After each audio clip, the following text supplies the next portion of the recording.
بسم اللہ الرحمن الرحیم۔ السلام علیکم سجنوں تو متروں، میں ہوں ارشد یاسین اور آپ دیکھ رہے ہیں ریڈار۔ سجنوں تو متروں، لانگ مارچ جس کو پی ٹی آئی والے آزادی مارچ کہتے ہیں، جب شروع نہیں ہوا تھا اس وقت بھی ویلا تھا۔ آج ہوتا ہے، کل ہوتا ہے، پرسوں ہوتا ہے، بس آنے ہیں، جا رہا ہے، ہو رہا ہے، کرتے ہیں ورتے ہیں، ہو گیا قاتل امنا ہمراہ، ہو گیا، رک گیا، اب پھر کل شروع کرتے ہیں، پرسوں شروع کرتے ہیں، آخری اطلاعات تک تیسری بار بھی شیڈول تبدیل ہو گیا ہے۔ یہ آپ کے علم میں ہے، سارا میڈیا پاکستان کا نہیں، انٹرنیشنل میڈیا میں یہ بات چل رہی ہے کہ تیسری بار لانگ مارچ کی تاریخ تبدیل کر دی گئی۔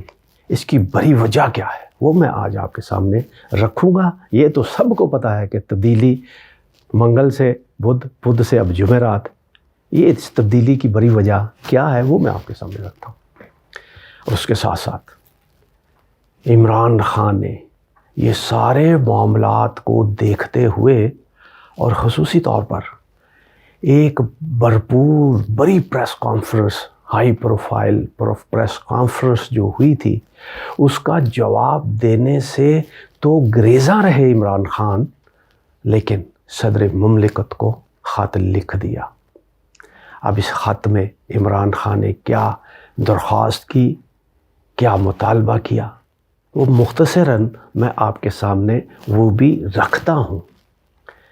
سجنوں تو متروں، سہولت کار اس قاتلانہ حملے کے سہولت کار جس طرح آپ نے کہا تھا سامنے آئے ہیں، اور ایک مقدمہ بھی درج ہوا تھا، اس کی جو پیش رفت ہے وہ میں آپ کے سامنے رکھ دیتا ہوں کہ رائے قمر، سائرہ تارڑ اور عطا تارڑ کے خلاف جو دہشت گردی کا مقدمہ درج ہوا تھا، اس میں انسداد دہشت گردی کے جج نے رائے قمر کا تو 7 روزہ جسمانی ریمانڈ دے دیا ہے۔ اب سائرہ اور عطا تارڑ، ان کی درخواست کو جو ہے عبوری ضمانت دیتے ہوئے 14 تاریخ کو ان کو پھر طلب کیا۔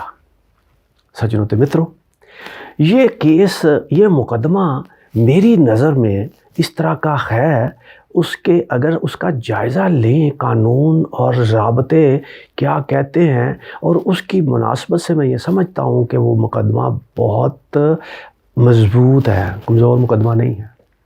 اس میں ان کو سزائیں ہوتی ہیں یا نہیں ہوتی ہیں وہ لمبا کام ہے، لیکن یہ بہرحال اس میں یقیناً پھنس جائیں گے۔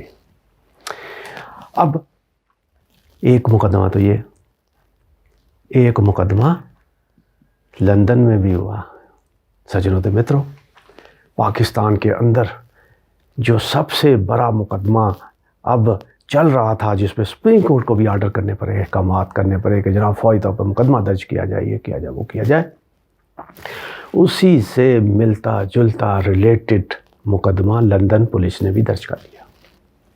اس کی میں تفصیلات میں نے کل اپنے ویلاگ میں آپ کے سامنے رکھی تھی۔ اب اس سے آگے کیا ہوا وہ میں آپ کے سامنے رکھتا ہوں۔ طارق چودھری، اوورسیز پاکستانی، انہوں نے لندن پولیس میں اپنے وکیل کے رائیں یہ درخواست دی کہ عمران خان پر قاتلانہ حملہ ہوا۔ 2 سابق وزرائے اعظم، سجنوں تو متروں جملے پہ غور فرمائیے گا ذرا، لندن پولیس کو درخواست میں یہ کہا گیا کہ 2 سابق وزرائے اعظم کے درمیان معاملہ آپ کے روبرو پیش کرنے جا رہا ہوں۔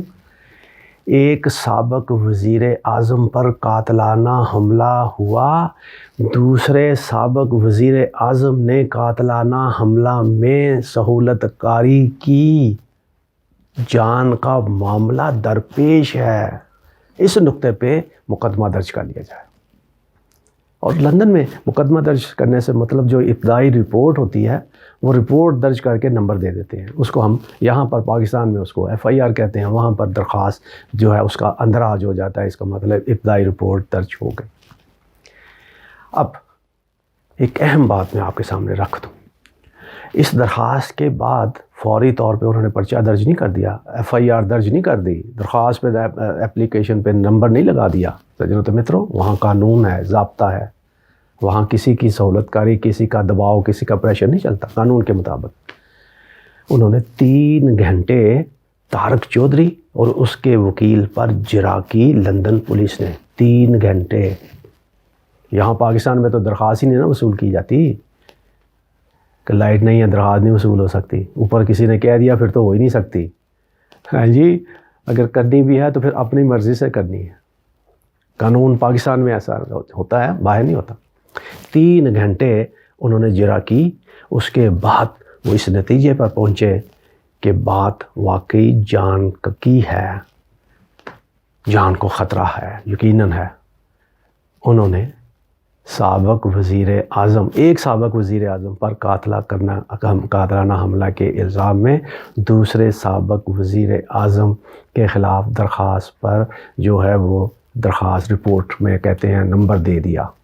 اب درخواست میں یہ کہا گیا تھا کہ عمران خان پر قاتلانہ حملہ میں عمران خان اور ان کی بیٹی مریم نواز ملوث ہیں، ان کی سہولت کاری ہے، ان کے اکسانے پہ یہ سارا کچھ ہوا. اب لندن پولیس نے رپورٹ تو درج کر لی.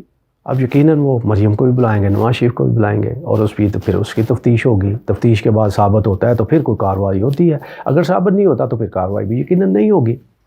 یہ تو وہاں کا معاملہ ہے.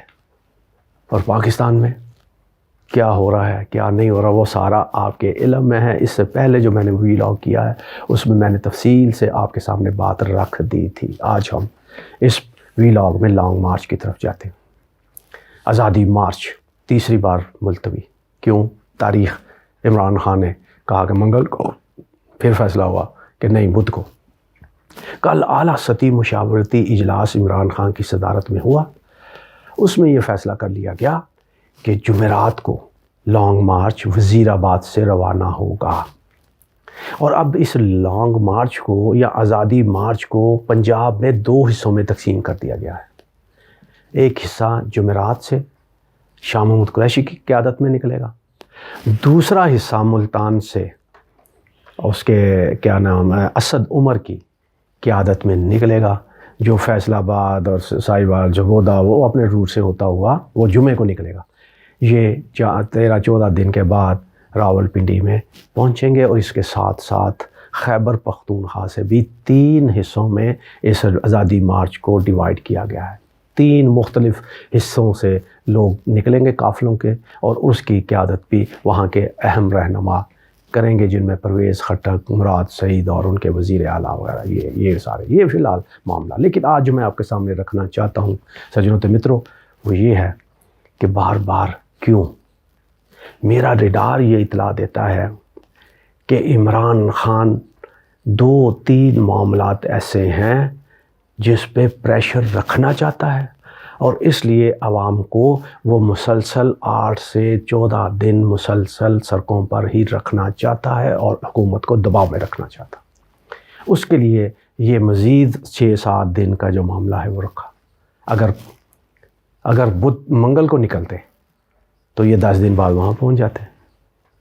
لیکن 27-28 تاریخ کے درمیان جو معاملات ہونے جا رہے ہیں ملک کے اندر، اس معاملے پہ پریشر رکھنا یہ بھی ضروری ہے. اس وجہ سے کہتے ہیں کہ یہ جو نکلیں گے قافلے یہ 12-14 دنوں کے بعد راول پنڈی پہنچیں گے. اس میں یہ ظاہر ہے تاخیر بھی ہو سکتی ہے 1-2 دن کی، یعنی اس مہینے کے آخر تک یہ معاملات جو ہیں وہ چلتے رہیں گے. آج جو اعلیٰ مشاورتی اجلاس میں فیصلہ ہوا اس میں ایک بات اور سامنے رکھی گئی سجنوں تے متروں. اس میں بھی ہم نے اپنے ویلاگ میں آپ کو 4 دن پہلے آپ کو آگاہی دے دی تھی. آج امریکہ کے اندر مڈ ٹرم الیکشن ہو رہے ہیں، جس کے نتائج 2-3 دن کے بعد سامنے آ جاتے ہیں، کون جیتا کون ہارا. اور ہم نے یہ بھی آپ کو بتا دیا تھا کہ 245 نشستیں ایوان زرعی اور سینٹ کی 35 سیٹیں اور 35-36 کے قریب گورنروں کے انتخابات. یہ ایک بڑا الیکشن ہونے جا رہا ہے وہاں پر، اور اس کی کمپین بھی مکمل ہو گئی، اور آج اس میں پولنگ وغیرہ کے معاملات جا رہے ہیں، اور 2-3 دن تک اس کے نتائج آئیں گے. اگر جو بائیڈن کو شکست ہوتی ہے تو پھر اس خطے کی سیاست جو ہے ایک اہم موڑ کی طرف چلی جائے گی، اور بہت سارے معاملات میں آپ تبدیلیاں دیکھیں گے.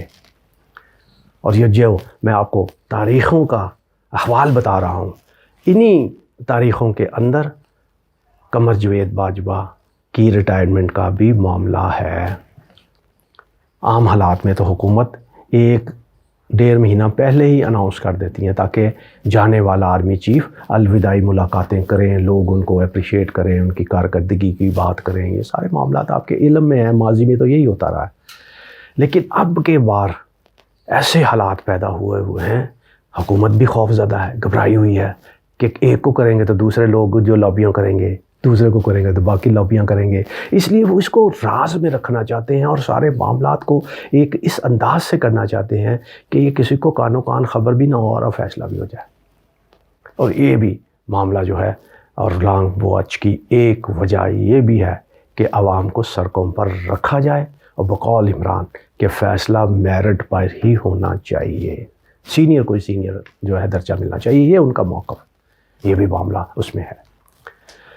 سجنوں تو مترو، یہ سارے معاملات ہیں۔ اب لانگ مارچ میں مزید کیا ہوگا، کیا ڈیولپمنٹ ہوتی ہے؟ آج جو FIR درج کر لی گئی ہے اس میں سپریم کورٹ توہین عدالت کی توہین عدالت کے حوالے سے وہ پولیس کو قابو کرتی ہے نہیں کرتی، اس پہ اب جس طرح انہوں نے کہا تھا کہ از خود نوٹس لے لیں گے اگر مقدمہ درج نہ ہوا، مقدمہ تو درج ہو گیا لیکن مدعی اس پہ راضی نہیں ہے۔ اس میں سپریم کورٹ کیا کرنے جا رہی ہے، اس میں PTI کیا کرے گی، اس میں عمران خان کیا کرنے جا رہا ہے اور اس کے اثرات لانگ مارچ پہ کیا ہوں گے؟ کیا یہ ابھی سے دھرنوں میں جو ہے وہ کنورٹ کر دیے جائیں گے یا اس کو اسی طرح کنٹینیو کیا جائے گا؟ اب یہ کیا حکمت عملی اختیار ہوتی ہے؟ معاملات میں جو ہیں فیصلہ کن مرحلے میں داخل ہو گئے ہیں۔ اب یہی ایک ہفتہ یا زیادہ سے زیادہ کہہ لیجیے کہ 15 دن انتہائی اہم ہیں، جس میں بہت سارے اہم فیصلے بھی ہوں گے، بہت ساری اہم تبدیلیاں بھی ہوں گے۔ سجنوں تو مترو، اپنا بہت خیال رکھیے گا۔ پاکستان زندہ باد۔